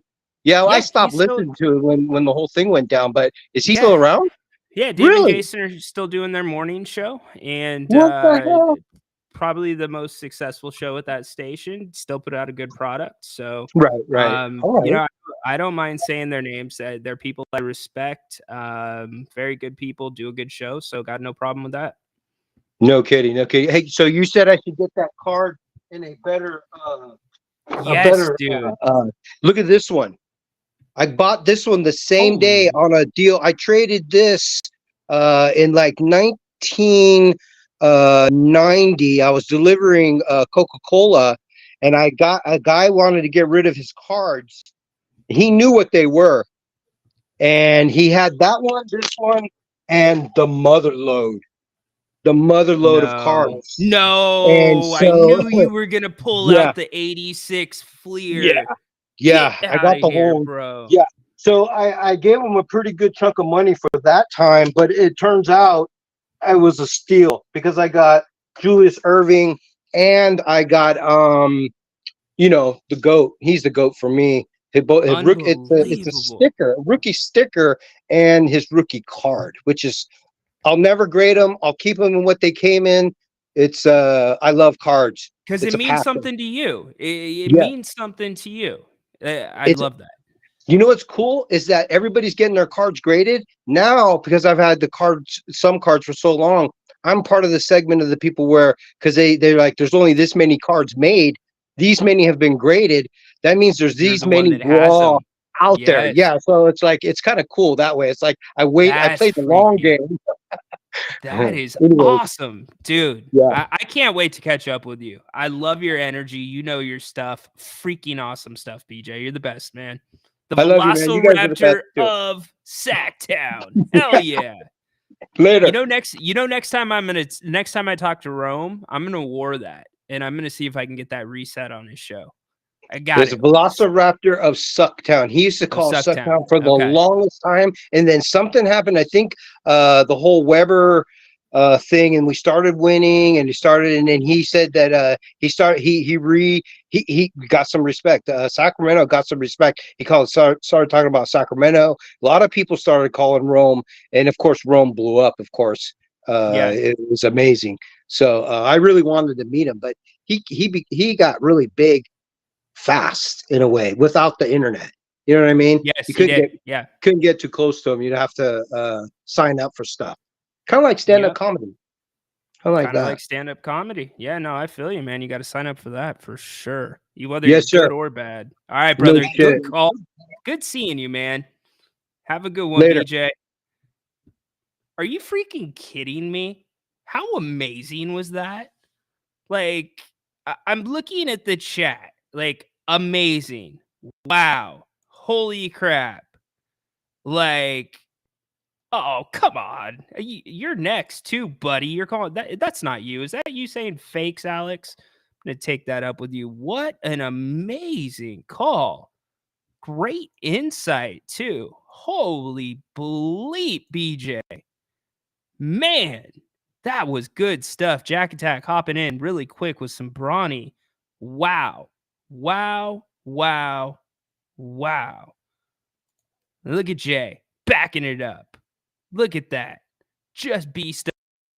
I told you it's all about business. Good stuff by BJ. I am so intrigued by BJ now. That was incredible. Alex, what's up, man? How you doing today? Hey, how's it going? Going pretty good. Draft day is wrapping up. Bronny's a Laker. The Kings are done for right now. All is somewhat right in the world. How you That's doing, true. buddy? I do want to address the Alex accounts. I've seen 3 of them. I don't hardly ever participate in the chat. The only one that is me is the Beard. official Hair in the Beard podcast one. Yes. But there's like 3 different ones that I'm like, I wonder if people think that's me or something because they kind of say outlandish things at times. I'm like, that's not me. I'm just official Hair in the Beard. But Boom. before So I was gonna call for something else, but then BJ blew it out of the water. I kind of feel he did great. He did fantastic. I kind of feel like, have you ever seen the movie 8 Mile? Yes, I have. Okay, you know where in the last battle where Eminem destroys the guy and the guy just he's kind of nodding his head and doesn't say nothing and he chokes and he walks off stage. I'm like, that's gonna be me calling after BJ's phenomenal call That because was unreal.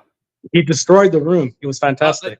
I don't even feel comfortable going on with the show. Like I kind of feel like the show when we're done needs to end on that. But holy crap. Yeah, I don't Yeah, that was. disagree I with you, want to give him Patrick. his. Yeah, I want to give him his kudos. That was fantastic. And I was this close to being Wow. like, you know what? I'm gonna just end it like that. But no, I'm not gonna be scared. I'm gonna get on. I'm gonna talk a little bit. But yeah, he did fantastic. I want to give him his Wow. props for sure. That was yeah, BJ, my man, the Velociraptor of Sucktown. You know, it's so funny because on the Rome show, that's what started. When everybody comes after me now, it's Sucktown. That started up Dude. again. So the fact that he is the Velociraptor of Sucktown, now I've got some energy and we'll get him reset in the jungle. But how you feeling about what the Kings did, Alex? I know you've got a lot of thoughts on it. What's up? I will not. I'm kind of holding my breath a little bit for that because, of course, at first we're thinking, why do we get another guard? But because of the Davion trade and the Sasha stuff, I'm kind of thinking I'm gonna wait till maybe Monday to kind of have a full reaction because free agency starts Sunday, I believe, at 1 o'clock or 2 o'clock. I don't know the exact time. So I feel like between right now, because since we did a trade, and maybe Monday, there's gonna be backlash and we're going to find out what's going to happen with certain things and trade free agency. So yes, we took a guard, and yes, at first I was a little like, what the heck are we doing? Even with this trade, I was thinking Davion was one of our attractive pieces to attach to something, what are we doing? But you're seeing cap relief, you're seeing people getting replaced. So before I just go total negative, I'm going to just kind of wait and see. I'm sure there's moves to be made. So I'm not gonna react, I guess, yet. Not negatively anyway. I think there's stuff to be seen for now. So there's a lot of people coming for Monty's head, which if that's all we That's did and we crazy ran to it me. back, then I would join it. I would join them, but I Oh, think you we're would? Okay. gonna do it. Yeah. I think there's still things to be done. Yeah, if we ran it back, I think that'd be insane. I think that'd be nuts if we ran it back. Because we already did that, you know what I mean? And we've already, like you said, you brought it up, which I think is great. We sat down on 2 trade deadlines on a summer. Our big acquisition, which was Sasha, has been traded away. So of course you have questions, but right now I think I'm still going to give them a chance. There's so much time to be done. I think the Carter kid, he's going to be good as long as we, fill up some holes and whatever. So, and the West just keeps getting better. So, yeah, I'm not ready to come from Monty's head like everybody else is, or a lot of people, not everybody. And I also do want to say, I don't agree with Jay on a lot of things, but what he did say about the Bronny stuff is pretty much spot on. Yes, I'm not a conspiracy guy. However, if you want to talk UFOs and moon landings and stuff, I'm all for it at a different platform. But I think a long time ago I saw that the NFL and the NBA are on what do you call it? Their entertainment versus I don't know what. They're like in the same avenue that WWE is. So it definitely is a business. I think Bronny was he was number one on the NIL as far as making money, and he was not even. I don't even know if he was a starter. So of course that kid's bringing in business. I've had nothing but I think 13 straight Bleacher Report notifications about Bronny James. I went on Instagram. It was 21 straight Bronny posts. So I stopped. I got out of it. Like, okay, so the NBA found their new cash cow, and yeah, it is a business. They're setting up for when LeBron James retires, and Sorry, bro. I'm kind of glad that I guess they have their guy to get more content out of. But I think you hit it right on the head. No, I don't think he's getting a statue, but I mean everything's about Bronny James. I think he might get more publicity than the number 1 pick this year that went number 1 overall. It's just all Bronny. So it's entertainment. It's kind of like I know I'm going on a tangent, but it's kind of like WWE to me. I compare a lot of things to that, especially today's sports. To me, LeBron James is old John Cena. When John Cena, everybody bought a ticket to watch him. They wanted to see him win or wanted to see him lose. Same thing with today. People hate LeBron James or they love him. All the old heads love Jordan and hate LeBron, or vice versa. And but they want to see him, and he's always the most sought after jersey, most sought after television, and now he has an offspring. What if John Cena had a kid? I bet you he would get pushed to the moon. So I kind of think it's in that aspect. I know not everybody likes wrestling, but I agree 100% about the entertainment aspect. Yeah, there is a big aspect to that, especially when you're in Los Angeles. I mean, it doesn't take much to ignite that fan base. And it doesn't take much really to make that fan base pissed off too, because there's so much media going around. But it's a money grab. It is what it is. I mean, again, Bronny, to me, he's kind of the victim in it. If I'm Bronny, I wanna be on my own team. I wanna have my natural progression. But look, I go back to this again.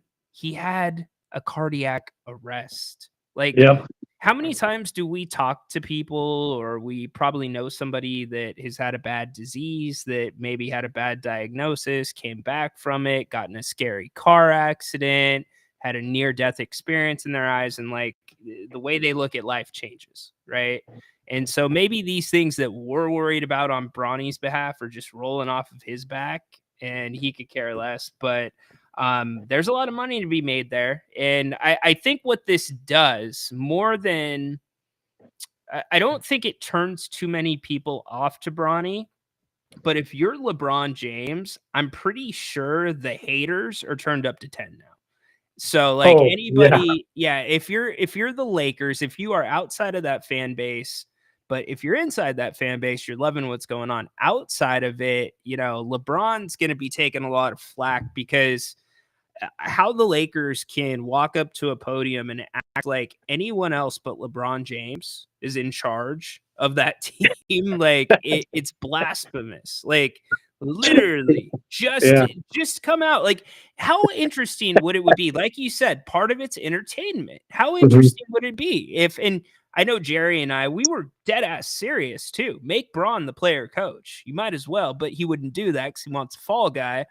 But how interesting would that be if Rob Pelinka, Jeannie Buss come out and say, yeah, Braun's making the decisions. He runs them by us. We sign off. But like now you've got a lot of eyeballs on you and you have a storyline. You were just talking about wrestling.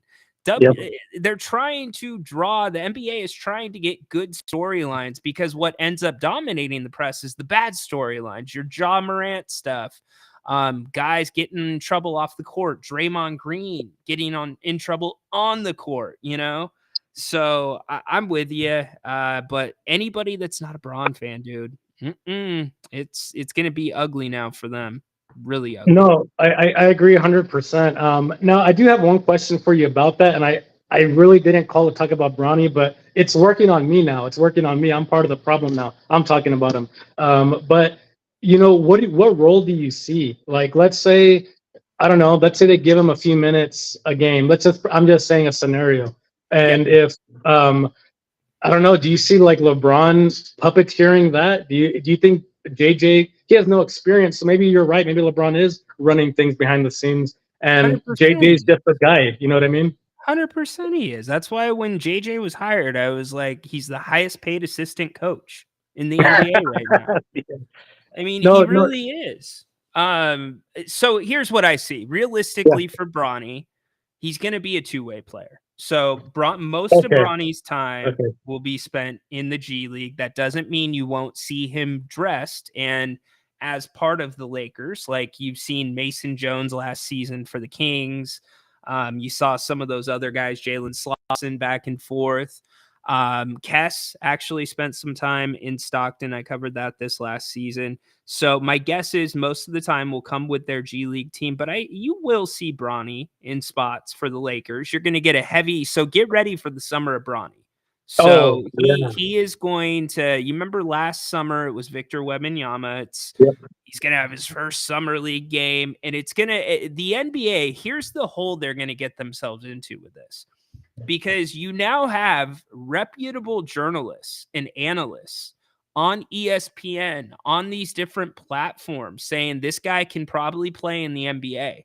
This guy could be a first round pick. This guy could make an impact. His player comps this. Well, Bronny James, if he doesn't perform in summer league when the NBA puts him right on the big stage, because I know it's not the big stage per se, like the NBA finals, but it's the only basketball really going on. Maybe the Olympics take a little bit away from that, but it's going to look bad. It's going to make all of these so-called talking heads and experts in basketball look like idiots because Bronny's going to have a hard time. And hell, we saw Keegan Murray struggle in summer league sometimes. We've seen better players drafted higher than him not have good summers. So that may take a little steam out of the engines, but ultimately I doubt he will if the Lakers make the playoffs because two-way players, they're not allowed to play in the playoffs. So he likely would not be dressed for the playoffs with the Lakers, and that's the way it'll shake out. In terms of the minutes, that's going to be really interesting because I truly believe, and this is not conspiracy theory. In fact, I will put the music on right now so everybody can hear it. There we go. We got some conspiracy music. This is not a conspiracy. LeBron James is coaching the Lakers. So if LeBron James wants Bronny to play, Bronny will play in spots. I don't see JJ Redick telling him no. They would have told him no by not drafting Bronny James. So you'll get pieces of him here and there, but you're not going to see much. In fact, what I told, it was either BJ, I think it was Jay, you're going to have guys that target Bronny.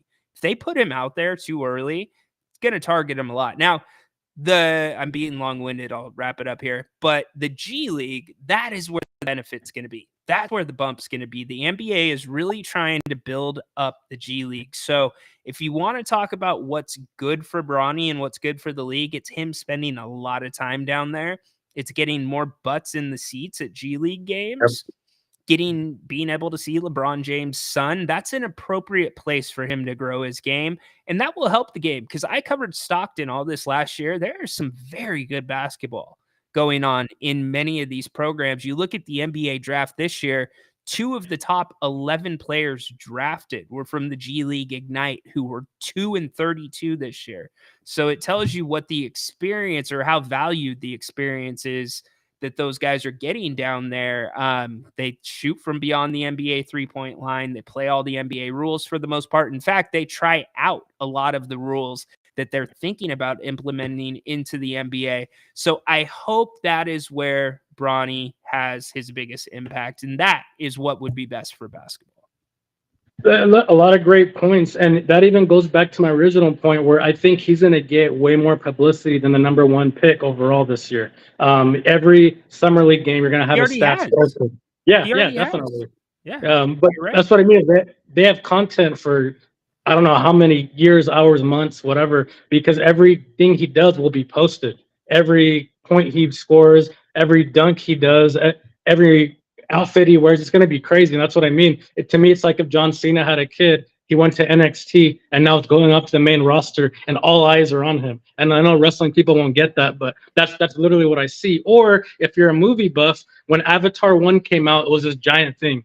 Avatar 2 came out and it was giantly gross 20 years later. To me, it's the same thing. LeBron, it's been playing for 20 years. Now it's, little LeBron. And it's not nearly the same guy, of course, but people are interested, and it's time for clicks and content, and that's where I think it's entertainment. You know what I mean? And I don't always like to think like that about sports, but that's the world we live in. That's why gambling's legal now. That's why you have NBA and NFL players, betting on themselves and getting kicked out of leagues. It's just a lot of craziness going on. So I can rant on about that for a long time, but I do appreciate the time. It was very difficult to go on after BJ. He killed it. But like I said, I did want to give Jay his kudos as well, because I agreed with a lot of the stuff he said about Bronny. But hopefully our Kings do something, and hope you have a great rest of your day. Yeah, you too, Alex. Great call, brother. Good always talking to you. That is Alex checking in. We're going to get ready to wrap up here in a few minutes. Sports Freak, what up, Freak Easy? You can probably get one whenever you want, as soon as you know what number he's going to be wearing. if he has a Kings number, you can get one specially made. They do that at the arena. You probably do that at the team store too. Dre, I don't disagree with you. I think it is a good story from that sense. It's just push that part of it, the father-son part. Don't push the basketball part of it. If you're pushing strictly or you're pushing more on the heartstrings and the story behind it, what that family has dealt with, it's amazing. Such a cool thing. I'm a father. That'd be so cool to play with my son. Hell, my son doesn't even like basketball. So it would be amazing, but don't push Bronny down our throats like he's the next coming. You got to acknowledge the other side of that. And that's the problem that I have with the networks. That's not a problem with LeBron. That's not a problem with Bronny. He doesn't control the programming. Now, LeBron, to a degree, because, you know, you heard he blocked Kendrick Perkins for hating, I don't know, whatever you want to call it. And by the way, the NHL is going to be doing their postseason awards, or their season awards tonight. Tomorrow, they're doing the draft from the Sphere in Las Vegas. Maybe also tonight is from the Sphere. I'm guessing it probably is. Pretty amazing setting. First time a quote unquote sports event will be held there. So make sure you tune into that. Dre, with you, dude. I think that's a very cool part of it. In fact, they're starting to release tweets from greats, other Lakers greats, about the accomplishment of those two playing together.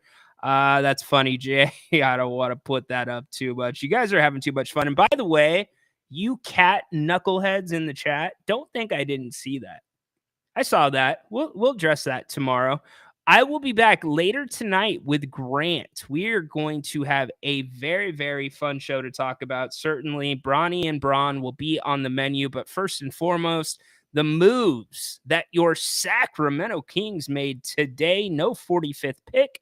Went to Toronto along with Sasha Vezenkov and Davion Mitchell in exchange for Jalen McDaniels. We will see if that is part of a bigger trade. It does, as we talked about earlier, get the Kings under the first apron and under the cap, freeing up just about 2.1 million above the MLE, which is 12.9.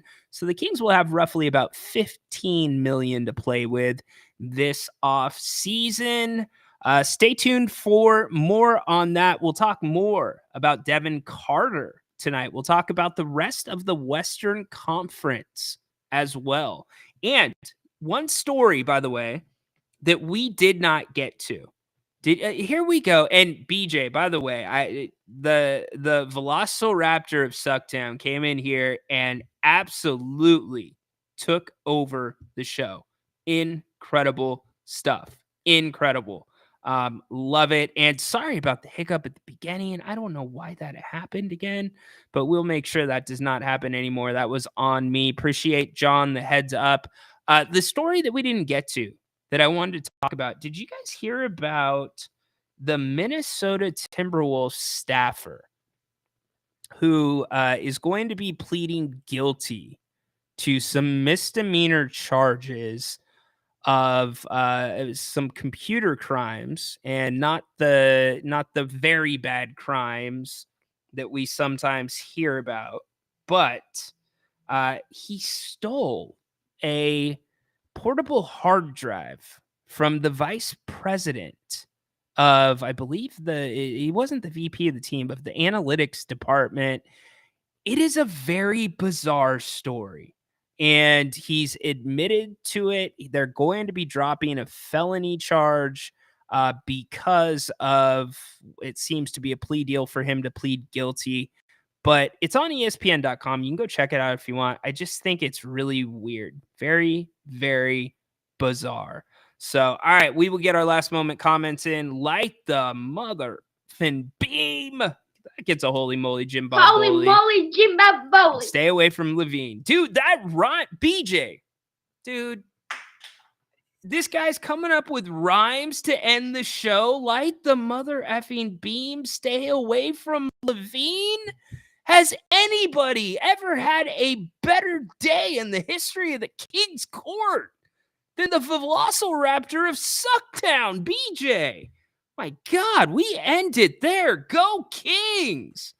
Light the effing beam. Stay away from Levine. Court is dismissed until 8 o'clock when we're back on If You Don't Like That with Napes and I. Make sure you're there. Thank you so much, y'all. Have a great rest of the day. So long for now.